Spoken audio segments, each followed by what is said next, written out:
Hello friends, युक्ति professional classes में आपका स्वागत है। इस वीडियो में हम यूजीसी नेट पेपर 2 लॉ के प्रीवियस ईयर क्वेश्चन पेपर 2019 जून का सॉल्यूशन देख रहे हैं। अगर आपने मेरे चैनल को सब्सक्राइब नहीं किया है तो मेरे चैनल को सब्सक्राइब, शेयर एंड लाइक ज़रूर करिए। चलिए अब हम आगे बढ़ते हैं। लिस्ट 1 एंड लिस्ट 2 दी है, इसे मैच करना है। तो संयुक्त राष्ट्र की स्थापना की तिथि और वर्ष 24 अक्टूबर 1945। प्रथम सुरक्षा परिषद कब बनाई गई? तो ये 12 जनवरी 1946 1946 में बनाई गई है। और दक्षिण अफ्रीका के विरुद्ध पेरिस घोषणा की मंजूरी 2 मई 1981 1981। एंड श्री बूतरस घाली संयुक्त राष्ट्र संघ के सेक्रेटरी जनरल महासचिव बने। ये कब बने?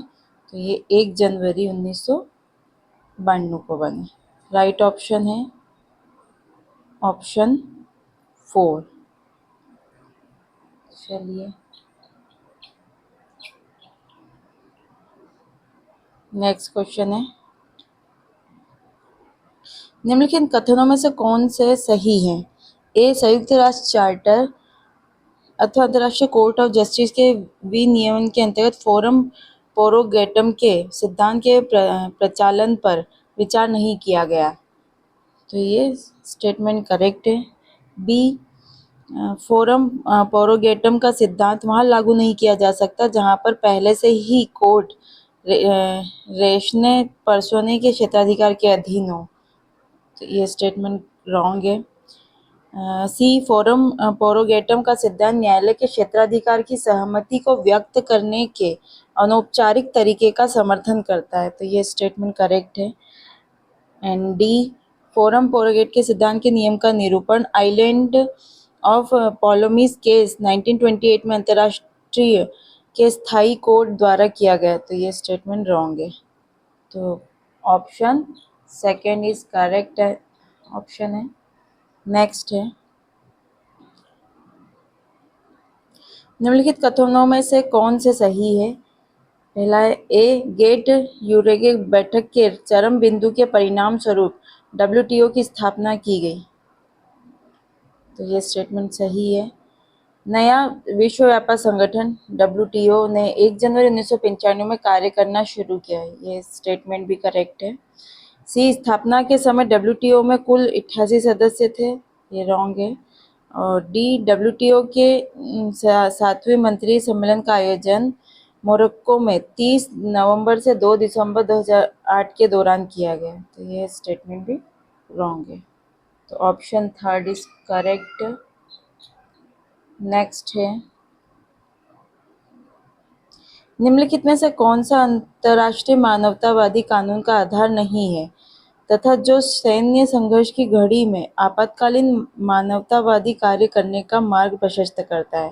पहला, मानवता का सिद्धांत। दूसरा, पक्षपात न करने का सिद्धांत। तीसरा, तटस्थता का सिद्धांत। चौथा, आत्मदृढ़ता का सिद्धांत। तो राइट ऑप्शन ऑप्शन 4, आत्मदृढ़ता का सिद्धांत। नेक्स्ट है, अंतर्राष्ट्रीय मानवतावादी कथन दिया है, अभिकथन ए, अंतर्राष्ट्रीय मानवतावादी कानून वह कानून है जो कि युद्ध जस इन बेलो को विनियमित करता है। यह वह अंतर्राष्ट्रीय कानून की शाखा है जो सैन्य संघर्ष के प्रभाव को सीमित करता है और वह भी जो लोग शत्रुता में भाग नहीं लेते हैं उनकी सुरक्षा करके तथा युद्ध हेतु मौजूद युद्ध स्थिति के तौर तरीकों को प्रतिबंधित और विनियमित करते हैं। तर्क इसका दिया है, अंतर्राष्ट्रीय मानवतावादी कानून मानवता पर बल देने तथा मानव दुखों की अल्पीकरण से प्रेरित है। तो ये दोनों स्टेटमेंट करेक्ट है और जो आर है ये सही एक्सप्लेनेशन है। तो option first is correct answer. Next है, निम्नलिखित में से कौन सा कथन acts none facet रियम नीसी mains seat रिया के प्रमुख सिद्धांतों को प्रतिबिंबित करता है?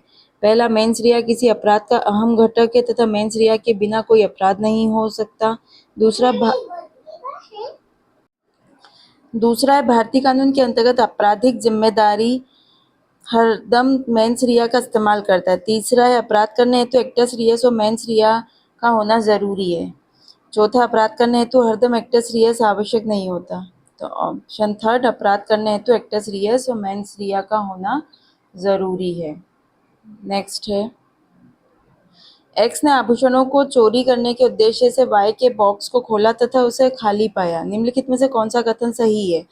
पहला, चूंकि बॉक्स खाली था इसलिए एक्स को चोरी करने हेतु जिम्मेदार नहीं ठहराया जा सकता क्योंकि चोरी करना असंभव था। दूसरा, चोरी एक्स को चोरी करने के लिए जिम्मेदार नहीं ठहराया जा सकता क्योंकि उसने उपांति कार्य को चोरी करने के क्रम में नहीं किया। तीसरा, एक्स को चोरी करने हेतु दोषी नहीं ठहराया जा सकता क्योंकि बॉक्स में आभूषण ही नहीं थे।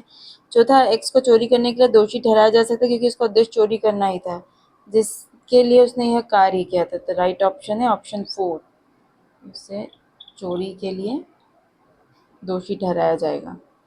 नेक्स्ट है, अभियुक्त कृत्य को करते समय अपने होशो-हवास में नहीं था और वह जानने में अक्षम था कि कृत्य की प्रकृति, बी की कृत्य गलत है अथवा कानून के विरुद्ध है, सी की कृत्य अनैतिक और गलत है, डी की कृत्य नैतिक रूप से गलत है परंतु कानून के विरुद्ध नहीं है। भारतीय दंड संहिता की धारा 84 के लाभों का दावा करने के लिए उपरोक्त में से किन्हें प्रमाणित करने की जरूरत है? तो यहाँ ऑप्शन है कि कृत्य की प्रकृति क्या है वो ये नहीं जान सकता और यह कृत्य गलत अथवा कानून के विरुद्ध है। तो ये दो option, sorry, option second A and B correct है। ये नेक्स्ट है, निम्नलिखित में से किस मामले में भारतीय सर्वोच्च न्यायालय ने भारतीय दंड संहिता की धारा 303 को असंवैधानिक मानते हुए हटा दिया? तो ये मिथु कौर वर्सेस पंजाब राज्य के मामले में असंवैधानिक बनाया था।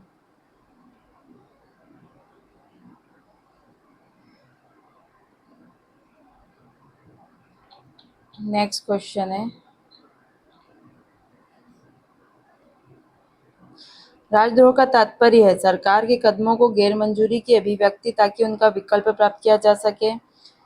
दूसरा, विदेशी वस्तुओं के बायकॉट बहिष्कार का समर्थन ताकि भारतीय उद्योग की सहायता की जा सके। तीसरा, अपनी रचना द्वारा सरकार के विरुद्ध घृणा या बेर को उत्तेजित करना या कराना जो कि लेखक के पास ही प्रकाशित रहती है। चौथा, सरकार के प्रति घृणा बेर को शब्दों, प्रतीकों अथवा दृश्य प्रस्तुतिकरण के माध्यम से प्रकट करना। तो राइट ऑप्शन है ऑप्शन 4, जो सरकार के प्रति घृणा को शब्दों, प्रतीकों अथवा दृश्य प्रस्तुतिकरण के माध्यम से प्रकट करना है। नेक्स्ट क्वेश्चन है, एक नौकर अपने मालिक के उधारदाता से पैसा प्राप्त करता है जिसे वह प्राधिकृत करता है। नौकर उस पैसे को रखे रखता है क्योंकि उसकी मजदूरी उस पर बाकी रहती है। वह निम्न से कौन सा अपराध करता है? पहला, भरोसे से आपराधिक रूप से तोड़ना, इसे बोलेंगे क्रिमिनल ब्रीच ऑफ ट्रस्ट। दूसरा, चोरी। तीसरा, कोई गलती नहीं। चौथा, आपराधिक असंगतता, criminal misappropriation. Right option है criminal breach of trust, option first, भरोसे को आपराधिक रूप से तोड़ना इसका सही आंसर है। नेक्स्ट है, एक्स गर्भ को गिराने के उद्देश्य से गर्भवती महिला वाई को एक औषधि देता है। गर्भ में बच्चा मर जाता है। एक्स निम्न से किसका दोषी है? पहला, कत्ल। दूसरा, आपराधिक मानव वध जो हत्या नहीं है। तीसरा, कोई दोष नहीं। चौथा, गर्भ को गिराने के लिए। ऑप्शन 4 गर्भ को गिराने के लिए दोषी रहेगा। नेक्स्ट है, जो कोई भी कुटकरण करता है अथवा जानबूझकर भारतीय सिक्कों की कुटकरण की प्रक्रिया का कोई कार्य करता है उसे भारतीय दंड संहिता की धारा 232 के अंतर्गत निम्न में से कौन सा दंड दिया जा सकता है? तो यहाँ पर इसका सही ऑप्शन है 10 वर्ष की कैद और जुर्माना।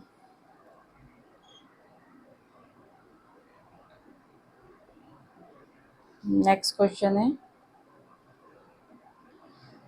सूची 1 और सूची 2 को मिलाना है। ए है, सार्वजनिक स्थल पर दो या दो से अधिक लोगों से झगड़ा करना, तो ये कहलाता है विवाद।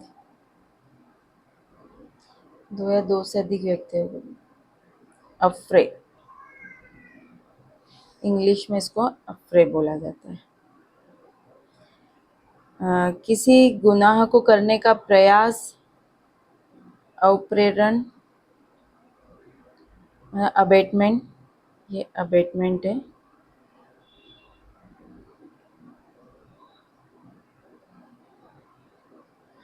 और 5 अथवा अधिक लोगों से हिंसा, तो ये है दंगा, रॉइट्स।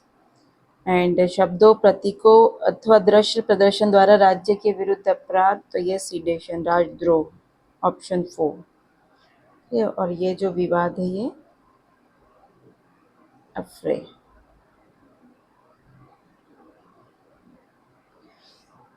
अच्छा, तो राइट ऑप्शन है ऑप्शन सेकेंड। नेक्स्ट क्वेश्चन है, भारतीय दंड संहिता की कौन सी धारा एकांत परिरोध से संबंधित है? सॉलिटरी कंसाइनमेंट, तो ये सेक्शन 73 इससे रिलेटेड, तो option first is right. Next है, निम्नलिखित में से कौन सा क्षति का संगठक नहीं है? टॉर्ट, क्षति मतलब टॉर्ट, तो यहाँ मेंस रिया, टॉर्ट में मेंस रिया की आवश्यकता नहीं होती है। बाकी रॉन्गफुल एक्ट, डैमेज और रेमेडी, गलत कृत्य, नुकसान, उपचार इसमें शामिल होगा। नेक्स्ट क्वेश्चन है, निम्न में से किस मामले में सिविल प्रक्रिया 1973 की धारा 9 के कोड को जिम्मेदार माना गया, जो कि किसी सिविल कोर्ट को दीवानी प्रकृति मतलब सिविल नेचर वाले सभी मुकदमों को जांचने के लिए सक्षम बनाता है, जिसमें क्षेत्राधिकार अंतर्निहित होता है ताकि क्षति के कानून को न्याय, औचित्य और सही चेतना के सिद्धांत के रूप में लागू किया जा सके। तो सही आंसर है union carbide corporation versus union of India, option first is correct answer. Next है, कोई दुर्घटना एक सामान्य बात नहीं है जो कि किसी सामान्य समझ वाले व्यक्ति के लिए असामान्य बात के रूप में नहीं देखा जाना चाहिए। इसे निम्न में से क्या कहा जा सकता है? लापरवाही, अपरिहार्य दुर्घटना, मतलब और ईश्वर का कृत्य, बिना क्षति के हानि। तो राइट ऑप्शन है अपरिहार्य दुर्घटना। नेक्स्ट क्वेश्चन, निम्नलिखित में से कौन सा प्रारंभ से ही अतिक्रमण का एक प्रमुख मामला है? तो ये 6 बढ़ाइयों का केस जो है अतिक्रमण से रिलेटेड है।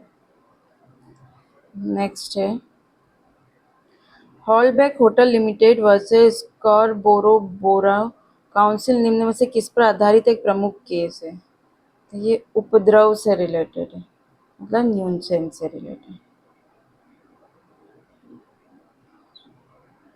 नेक्स्ट, नियंत्रण परीक्षा, टेस्ट ऑफ कंट्रोल का संबंध निम्न में से किससे है? तो ये मालिक और नौकर के संबंध से है।